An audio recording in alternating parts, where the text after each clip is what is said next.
This is tape 4 of the Mrs. Sara Rosenzweig interview. So the Russians have just come, you've shown them your number. We showed them our numbers, and they were happy actually to see us, that we survived, and Evreiki, Jewish people. And they wanted to kill the Germans downstairs because they found weapons, and we begged for them. You know, Jewish people have a good heart. We felt bad that they should kill them in front of us. So they didn't kill them, and we started asking them if we can go home. They said, sure, now Poland is liberated, you can go. And everybody hoped that maybe we will find somebody at home. So we went back with the Russians, and we struggled. I was very sick. I weighed 30 kilo. It means I wasn't sick, but I was sick. I had fever, and I was undernourished, you know. I was physically. And we went on the way home. We met a Russian bus, not a bus, a truck. And they say they're going to Katowice, which was very good. Katowice was a half an hour from Oświęcim and a half an hour from Będzin, where my girlfriend was from Będzin, Adela, and I was from Oświęcim, or from Chrzanów for that matter, which was half an hour either way. And on the way we went on the bus, and on the bus there the Russians were very nice, very friendly. They cooked for us, but there was came at night, you know, the Russians, they didn't sit still. To me, they didn't bother me because I was a kid. But to my girlfriend, they wanted to bother her, and I started pleading for her. So they said, if she wants, she can jump the window. I said, that's not why we waited for the Russians. Anyway, the Russians, we slept over the night, and nothing happened to her, and not to me. Next day we came back on the truck, and one soldier, a sergeant, came over to us and said in German, are you Jewish? We didn't know if we allowed to say we're Jewish or not, because we still were afraid to say we're Jewish. Maybe when we come to Poland we can't be Jewish. Maybe, who knows, we were afraid. But somehow we had some faith in that Russian sergeant. He said, don't worry, I'm also Jewish. I studied in Vienna, I speak German. I had a feeling that you're Jewish, and I was worried if the Russian won't harass you or rape you or something. I couldn't sleep the whole night. Did they do something to you? I said, no, we were fine. Okay, from now on, I take care of you. I take you till your destination, and in case you can't find anybody, I take you back to Moscow. I have a family with 2 children. We were actually thrilled, because we didn't know if we don't find anybody, what will we do in Poland, 2 girls. And he was sleeping on a table beside the door, that if the Russians got drunk, they couldn't come in. He watched over us till we came to Katowice. We came to Katowice, we jumped off the bus, and the first thing, somebody comes over to me and says, aren't you a granddaughter from Urnn Weiss? This was my mother's father. I said, yes. Oh, your 2 cousins survived, and they're in Chrzanów. Very good, I was happy. Then somebody else came to my girlfriend and said that her cousins survived, and they're in Sosnowiec. So that's how we parted, and I went to Chrzanów to my cousins, and she went to Sosnowiec. And when I came to Chrzanów, and I knocked on the door, one cousin wasn't home, Tośka wasn't home, Rivka was home, and she started crying. Whoever they would think survived, they would never believe that I will survive. You know, I was the youngest. I think that from my whole city, from Oświęcim, I am the youngest to survive, and one more survived, that she survived by Poles, that they hid her away. And I stayed there, and then next morning my other cousin came. She started crying, and really she was happy to see me. They were worried that I'm sick. They sent me to a doctor, and the doctor said I have to eat a lot, good stuff, and this. She was looking, my cousin was 8 years older, so she was doing some business, handles this, and she brought food for me. But I was too independent already, and I was afraid that I have maybe tuberculosis because I was so skinny, and the doctor said no, but I was still afraid, so I didn't want to sleep with her. But I was okay. I didn't have tuberculosis. I wasn't sick. And after a while, I heard there is a kibbutz in Krakow. So I decided I want to be independent. I went to the kibbutz. I stayed with the kibbutz. In the kibbutz also, after the war, we had 2 pogroms from the Poles. One before Pesach, that they said that the Jews cut a boy and killed him for matzot, for blood for matzahs. And the partisanim, the Jewish partisanim, stayed and watched our kibbutz, so the Poles couldn't come. And we survived like that in Poland. We were there for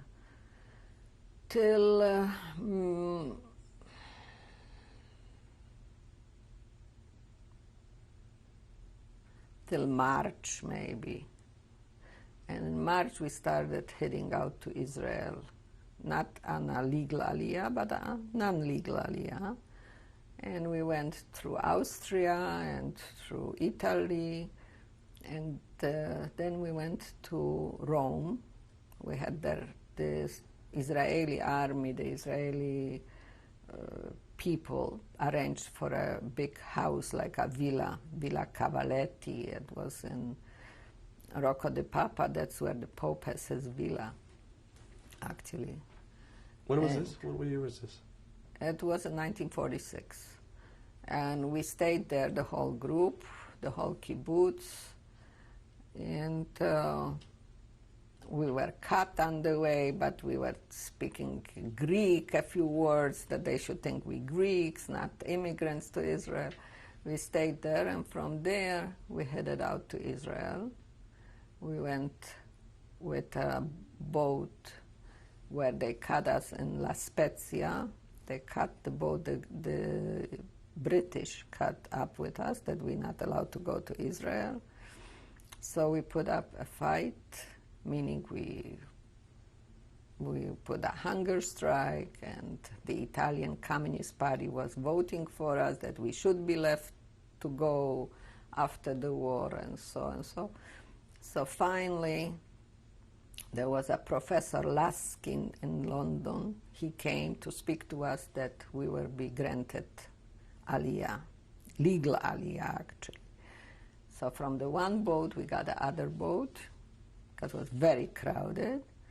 They legalized us, and they named one boat Eliyahu Golom, the other boat Dov Hos. And we went legally to Israel. We came to Israel with a big pump. Everybody was waiting. They made videos or movies. I don't remember what it was. And then we went to a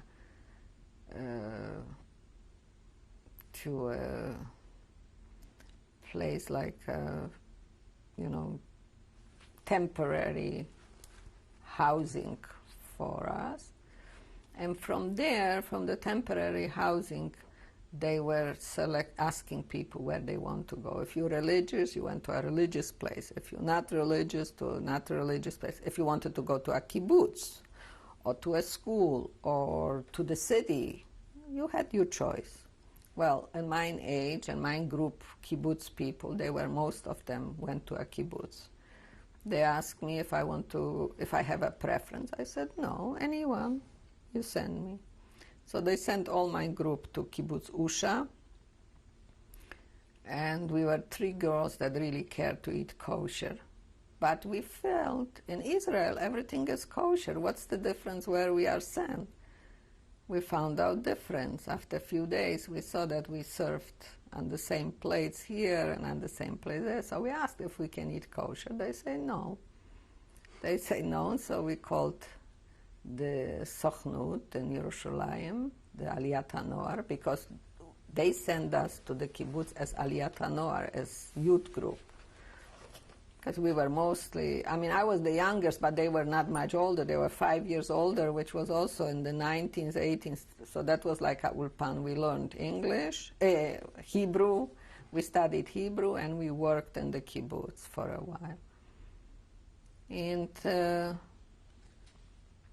the Aliyat HaNoar in Yerushalayim saw our application, and they switched us from Kibbutz Usha to Kfar HaNoar Adati in Kfar Hasidim. This was a school, strictly school for orphans and people, Israeli people too, but that was a school. In this school we studied, which I'm very grateful because I didn't have much schooling. Oh, I forgot, I did have private schooling, meaning in Kshanuf, when I couldn't go to school, my parents paid money for us to have private tutors, because otherwise we wouldn't have any education. So the time that we were in Kshanuf, we had private tutors. And the rest of my education I got in Israel in the school.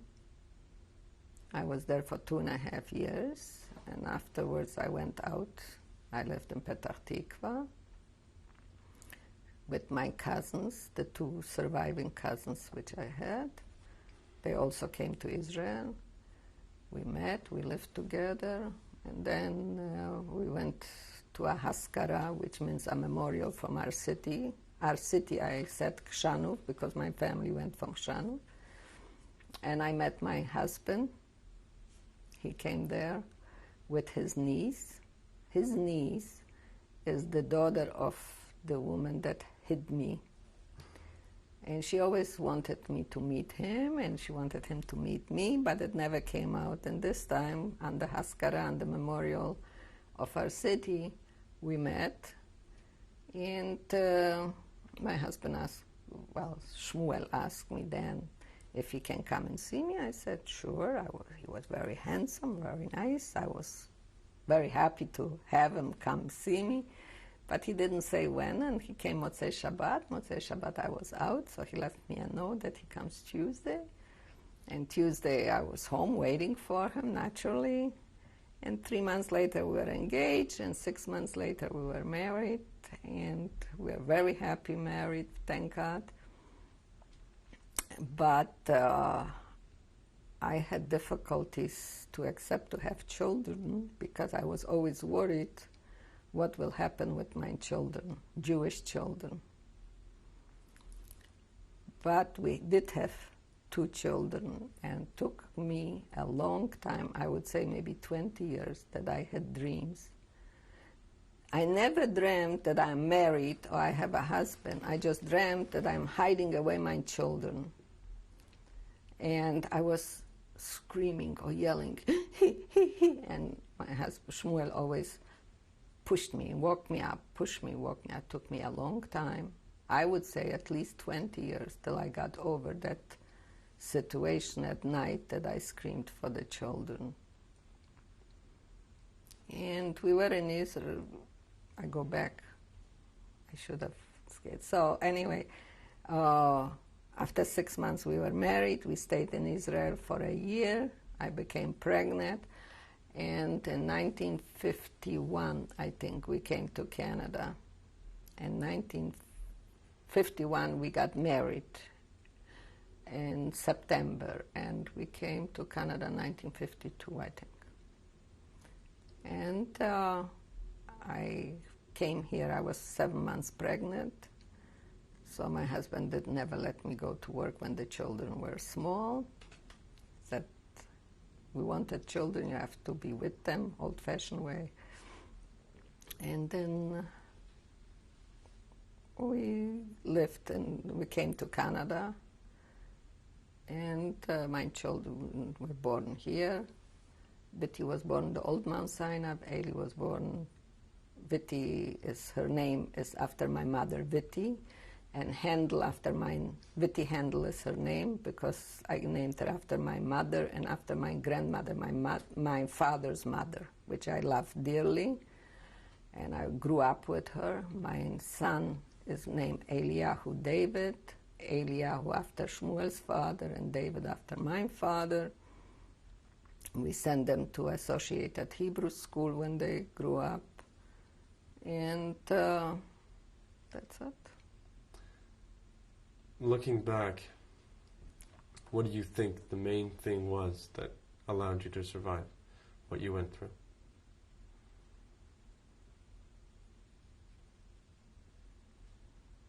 I don't know. Maybe my fate or strictly luck. Nothing else. And what would you like to say to the world or to your children and your grandchildren and great-grandchildren? What would you want to say to them? They should be good people, honest people,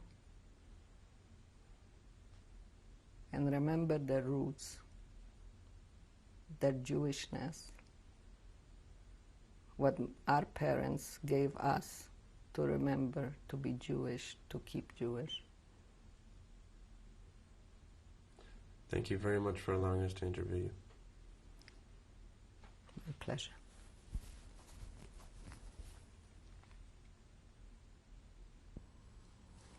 This is my mother's family picture. On my right, up first row is my mother, my father.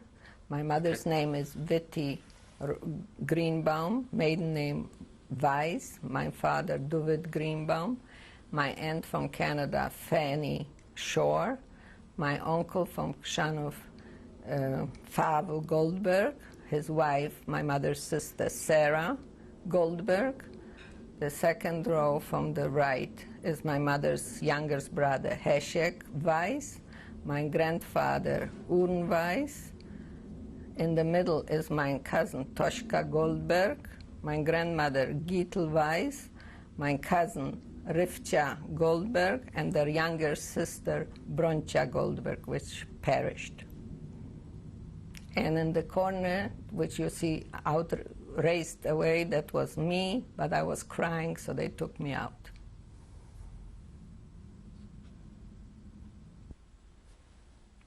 This is also a picture of my mother's family.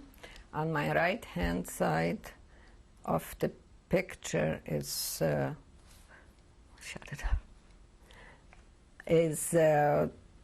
my mother's friends. My mother's sister, Fanny, on my right-hand side on top. Then is her friend. And sitting down is my mother's brother, Heshek, and my grandfather, Aaron Weiss. On the top picture on the left is my mother, Vitti, her sister, Tobe, sitting down, my grandmother, Gitel Weiss, and the younger sister, Bronka.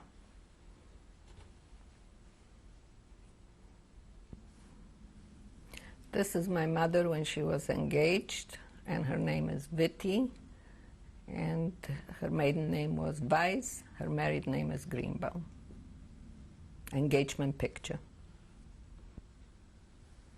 This is the engagement picture for my father. His name was David Greenbaum.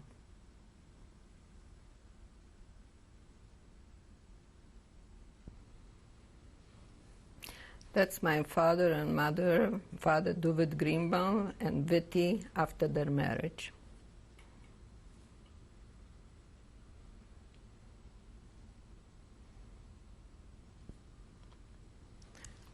This is my father's, David Greenbaum's business card and what he represented it. And what did he represent?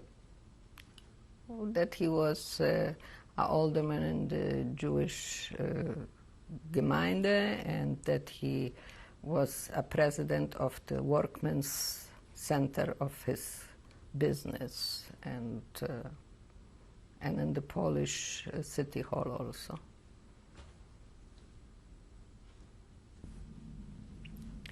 This is a picture taken when we were on vacation in Rabka. My brother Itzush, and myself. They used to call me Salusha. That's the doll that my father brought me when he came for Shabbat, the sleeping doll, and that's the ball that my father brought for Itzush.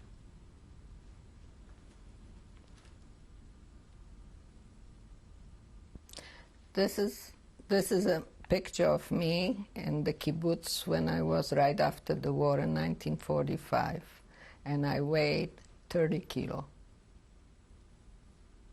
And who is me?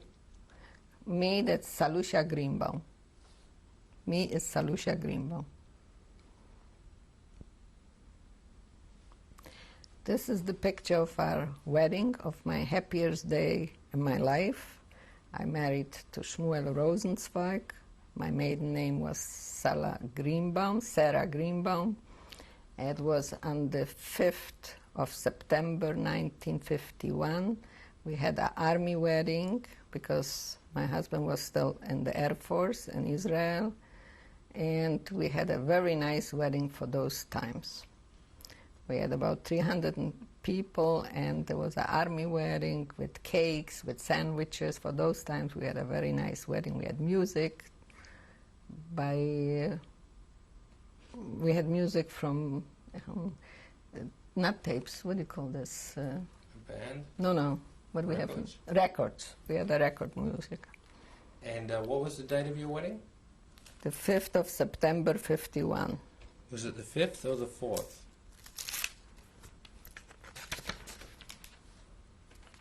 The 4th? What was it, the 4th? The 4th of September, correction, 4th of September, 51.